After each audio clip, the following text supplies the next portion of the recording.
Tania Hary is executive director of the Israeli human rights advocacy group Gisha, which focuses on access for Palestinians, particularly in Gaza.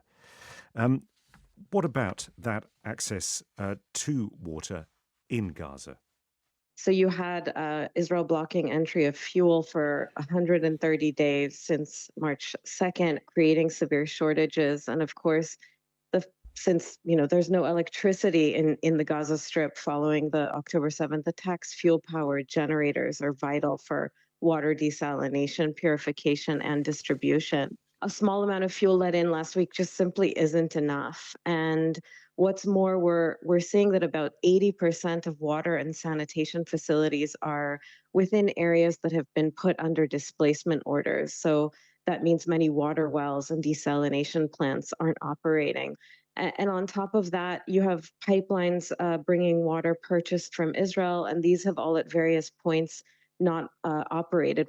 At the moment, one of those pipelines, which had been serving the middle area where this incident this morning occurred and where most of the population is concentrated, isn't working. So, all of that combined, we're just seeing crisis levels of lack of access.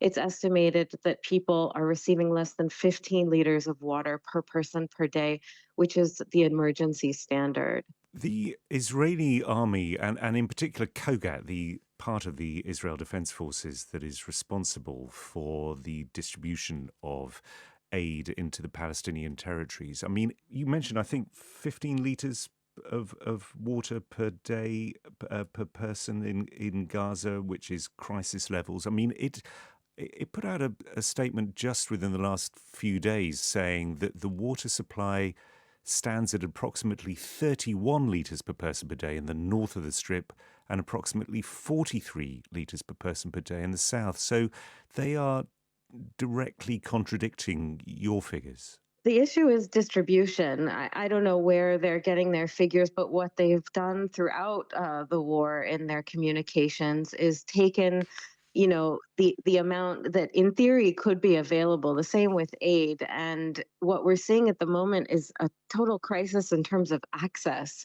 It's the trucking of the water that needs to reach people, but it's also the fact that these facilities are within areas that are under displacement orders.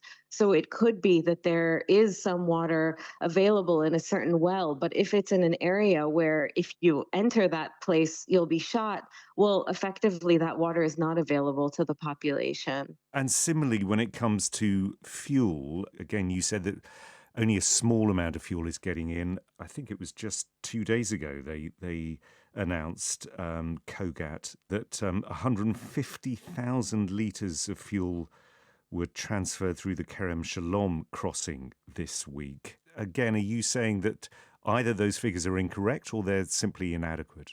Those figures are just simply inadequate. There has been a total block on entry of fuel since March 2nd. We saw a bit come in last Wednesday for the first time after 130 days.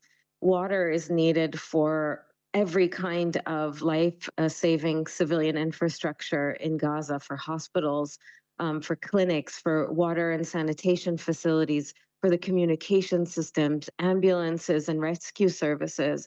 So you imagine that small amount that entered needs to be distributed around the strip for all of these purposes. It's really simply not enough. It needs to enter in larger amounts and consistently. That is every single day from here on out.